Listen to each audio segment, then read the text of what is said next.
Good morning, YouTube. So here I am. My name is Anthony Hansis. I'm with Forged by Geeks, and maybe you just watched us. Maybe you're seeing this online afterwards. But we just played through a session of Besiege live on Twitch, and I'm here to review it. So, first thing you need to understand about Besiege is it's basically a tower defense board game. And what happens is you have all the enemies coming in on the side and trying to rush in and take out your castle and destroy everything. And you have 6 of these different heroes you get to choose from. And you're trying to just fight off the masses while your messenger is desperately running and trying to escape, get a message out, and then run all the way back into the castle to save you. It's a hard game. They quote 30 to 60 minutes on the box, and that seems just about right to us after having played this about probably 6 to 8 times with just me and Rico, and then another couple of times with our regular board gaming group. Overall, main positives about this game, models. I mean, seriously, the miniature quality here is just amazing. We love this. We love the detail. They have 5 different designs, and they're just spectacular. They're good size. They feel sturdy. You don't feel like you're going to break anything off of them. Rico was even talking that he'd love to paint all of these. Probably never going to happen, but would absolutely love to because they're just absolutely stunning.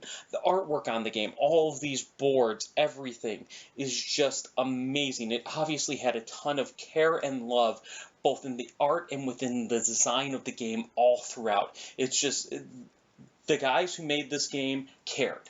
They absolutely cared about everything they were doing here, and it's very clear that they gave a lot of love into the game, and they definitely play tested this a lot. It's not an easy game by any stretch. As you can see watching our playtest video, we utterly got destroyed twice. In all of our other sessions combined, we've only won the game once, and that was on the easiest game mode. Which, just for note, if you pick this up, make sure you find their online FAQ. That would be honestly, one of my only complaints about this game is the rules are missing a few things right out of the box. So, for example, you have these wonderful Divine Grace tokens, which you'll find to be essential to having any chance of winning. In the main game, you don't start with any. As a matter of fact, they have almost no information in the rules at all about what these are. But you can actually acquire one in the Sanctuary if you end your turn there, and you actually start with 3 on every character. This fundamentally changes the balance of the game and actually makes it a lot more enjoyable. So that's just one example. Other examples are an easier difficulty setting, because this game is brutal. I mean, absolutely brutal. If you play with all the rules on like we did in our playtest, the way it was designed to be played, you're going to lose and lose and lose. But every single time you play it, this is one of the beautiful aspects of the design of this game. You don't really feel like the game mechanics are screwing you. You feel like you did something wrong. Like you can play better. Like you can build up skill and get better at this game and learn to win at this game. And that is an accomplishment. Beyond that, it's not that fixed. Despite the fact that there's only 3 enemy types and there's only kind of these 4 boards that, despite having different artwork, all are basically the same. The way you spawn enemies every season, you don't really know what's coming and where, and it's going to fundamentally change every single game you play. Just the simple act of spawning the initial enemies and then figuring out which direction the messenger you want to send them so that they can try to escape, get the information out before running back in to save your city. It just changes every single time. You've got this huge deck of event cards, all of them.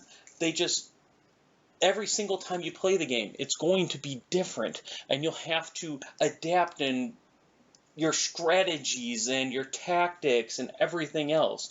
One game, you might have everybody able to rush and get up to level 2 really quickly, which is almost essential, I might add. But who knows, maybe you happen to spawn a whole bunch of these molens all around the board, so players are rushing to spin and turn their catapult to take everything out. Everything feels like it actually has real value to the game. It doesn't feel like any component of this game or actions that player can take are not valuable, from their own special character abilities that make each character just that little bit unique to the different locations you can go to. They even seem to have thought out how to handle the character abilities to stop some of the potential conflicts that could occur in such a great co-op experience. So for example, 3 of the characters get an extra card if they acquire them from one of the 3 village locations, whether the tavern, the market, or the sorcery tower. Well, if you're going to get an extra card there, you end your turn there, no one's really going to be too upset with that because they're probably going to want to end their turn somewhere else and get the other bonus card. You have some of the strategy around the enemies where the Mulans, they won't destroy your city. Well, okay, they'll destroy all the buildings in it, but they're not going to win the game. Likewise, you have Gargos. They're basically these archer characters that stop midway. Their primary purpose is to kill you. They're not to win the game. But then you have these guys. You have the Crones. They're the ones actually trying to move up, bust in the walls, enter the city, and win. If any of them get into the city, you lose. So not everything is actually just going to march forward like I've seen in several other games, like maybe Castle Panic or a few others, where everything's a threat to destroy you. No, this game, everything has its own specialization. Even the individual cards, the enemies, the boards, everything just works and flows very well together. It has enough randomization to keep you interested while also keeping the challenge up. So, as a whole, is the game perfect? No, but is any game really perfect? This game, fundamentally balanced, brutal, but balanced and fair, and it's just fun to play. If you have a game group that likes cooperative games, likes to work together to try to solve interesting strategic problems, this might be a game worth checking out. If you like really great artwork and miniatures, like I think almost everybody does, at least it does for me, this is definitely a game to check out. If you like a game that you're going to have to learn and play over and over, this is a game to check out. Just one thing to be aware of is the rules. They're pretty good, but they can be really confusing your first couple times playing. So if you do pick it up, play a couple rounds, you'll realize you screwed up, reset the game. Play a couple more rounds, you'll realize your next mistakes, reset the game.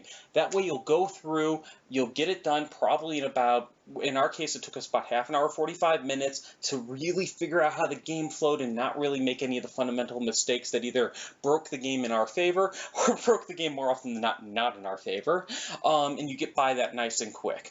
Be sure to check out their expanded rules guide and you will be good to go. Once again, I'm Anthony Hansis. I'm with Forged by Geeks. We're currently working on making our own tower defense board game with the Defense Grid property. You can check out our little forums, discourse.forgedbygeeks.com.